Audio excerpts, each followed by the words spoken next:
Hello, everyone. Thank you so much for tuning in to episode 13. My name is Ebony Butler, and I am bringing you Leader Tips by _E. Today in episode 13, we are going to spend our time talking about 3 ways to become highly sought after in the workplace. Yes, we're going to explore 3 cool ways on things you can do to become highly sought after in the workplace. As you all know, that a lot of the information I provide on this channel is based on my experience as a woman and a woman of color navigating corporate spaces. Anyone can benefit from this learning experience because you can have someone that's not a woman of color that truly are allies for women in the workplace. And just understanding the experiences is so important for allyship. Also, for all women, so women and women of color, you should benefit from these sessions because it provides you with an opportunity to stand out in an awesome way and really drive transformation in your workplace. If you have not done so already, please subscribe to my channel. I got it right this time. Subscribe to my channel if you have not done so already. Always feel free to share, like, and comment on my videos, as my goal is to bring you as much information as I can so you can be wildly successful as you climb the corporate ladder. Because guess what? As a woman and a woman of color, I understand that it can be challenging to really navigate corporate spaces. Today, we are going to talk about 3 key ways on how to become highly sought after at work. The first one is journaling.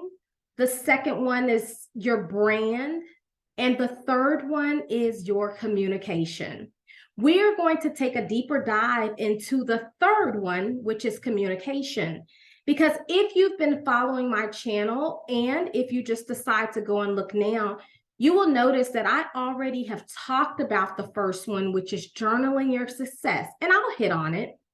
And I've already talked about ways to build your brand in the workplace. I'll still hit on it.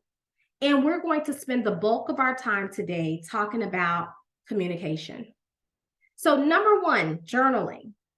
I highly encourage you to journal, to write down everything. If you do it every end of the day and say 10 minutes, I'm going to journal what I learned today, what I did today, what I accomplished today. That's going to be great for you. I understand that oftentimes when we're in roles, we just feel like, well, this is just what I'm supposed to do. And you are right. There are tasks that we should be able to do for the role we're in.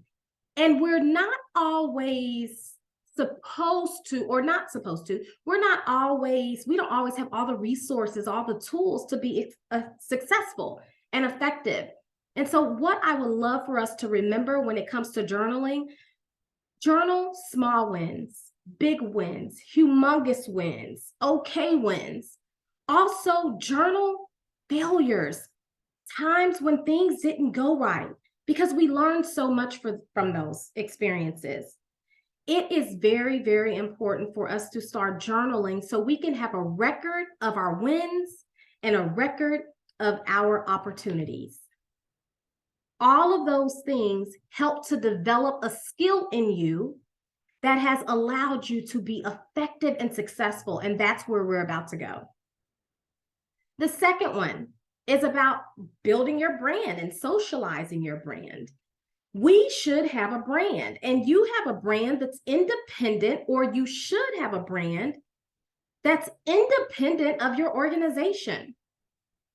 I know that a lot of companies want us to drink the Kool-Aid, and so we are definitely wearing their logos, and we are truly branding ourselves under them. And when you leave that organization, people need to still know about your brand. And so it's important for you to start building your brand. I'll give you a few things to think about, and then to dive into it deeper, feel free to reference one of the videos I've already had. I provided 2 key videos on how to build your personal brand. And some of the things I encourage you to start considering: what are you known for at work? What do people know you for? Why do people come to you? What topic or topics do they come to you for? In the workplace, when do people ask for your opinion or your thought or your perspective or insight? What are some unique passions that you truly have that you bring to life in the workplace and that has helped you to be successful? What are some things you're known for as far as results you've been able to drive, how you've been able to transform people, transform processes?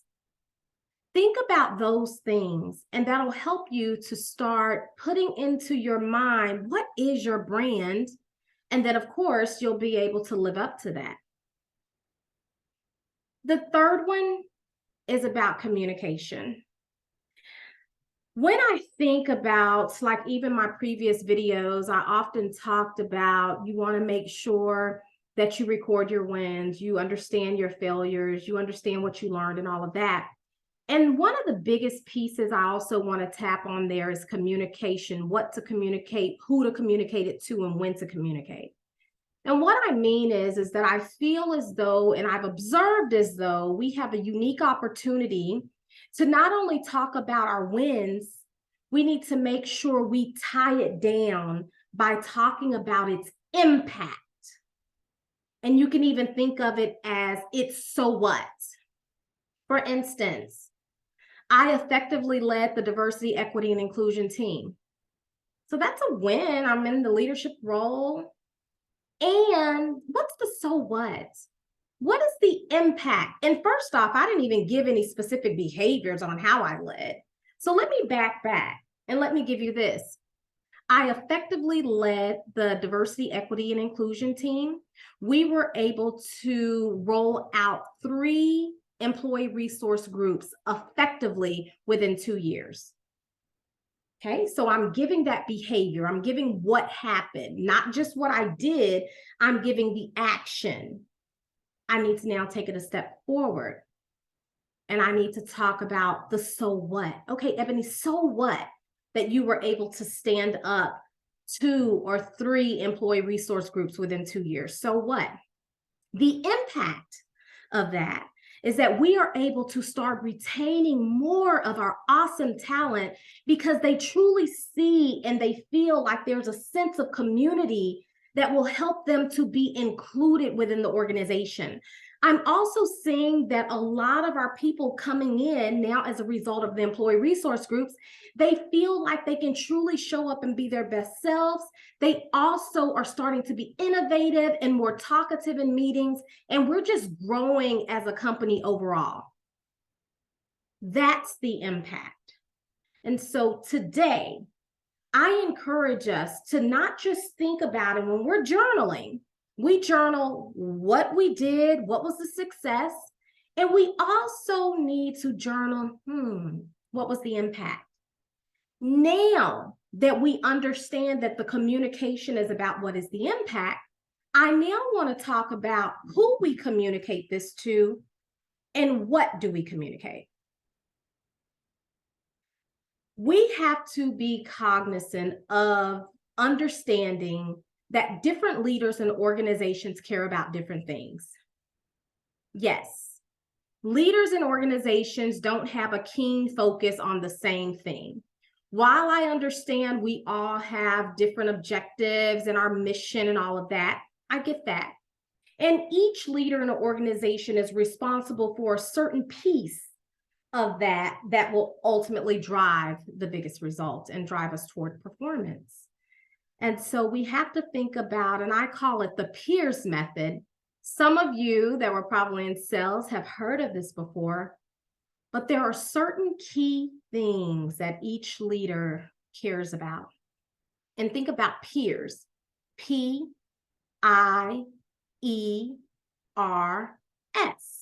peers.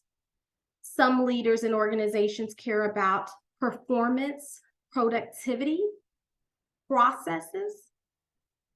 Some leaders in organizations care about image, inclusivity. Some leaders in organizations care about effectiveness, efficiencies. Other leaders in organizations care about revenue, reliability. And then others, they care about safety, security, stability.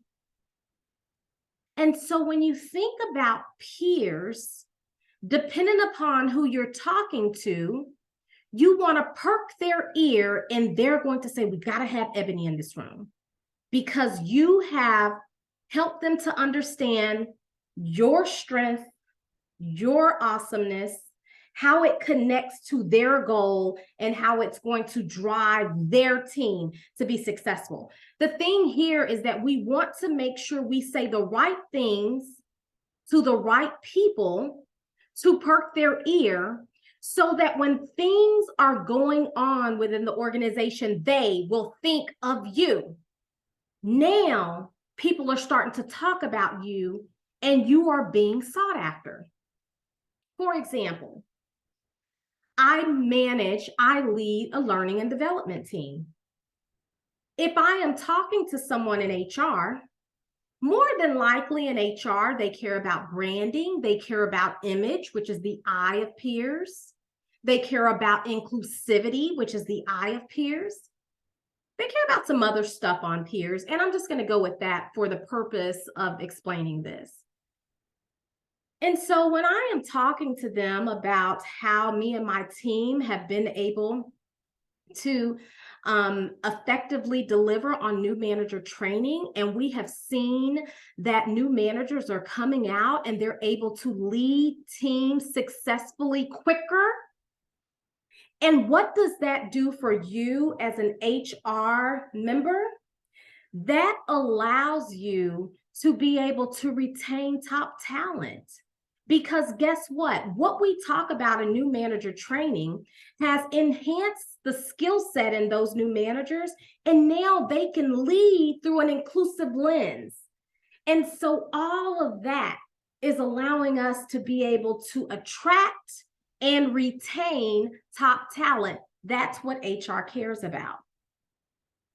Now, going forward, if someone is in a room and I'm not in the room, and it has something to do with talent, training, attraction of talent, they're going to think about Ebony. So I want us to make ourselves sticky. I want us to make ourselves sticky. And I'll be honest, sometimes you have to even create the need. Maybe you have to create the need. Maybe you know that you want to work or you want to partner with a certain leader in an organization. You have to create the need. You have to help them to see an area in their workflow where there's a challenge, or there could potentially be some red flags or some potential problems, and how what you do and your success and what you learn from that will be able to help them to be successful in that space. And so again, communication is important. What to say, who to say it to, and what do you say to perk their ear so they are all in. And at the end of the day, if you are not in the room, they will make sure that they bring you up. And guess what? You've done this for multiple people. So it's not one leader that's bringing your name up. It's multiple leaders bringing your name up. Now, I have a whole nother video that talks about how to make your point and how to actually stand out in those meetings. So I'm not talking about your voice being heard yet. I'm talking about how do you get to the room.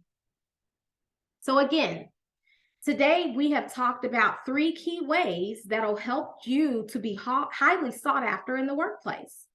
The first way is to journal, because you have to have all this stuff that you know you've done on paper so you can see it and you can start to look at it and say, what's the so what of this? The next thing we have to do is start to build our personal brand and socialize it. People should know what you're known for. People should come to you for a certain reason because of a certain skill set.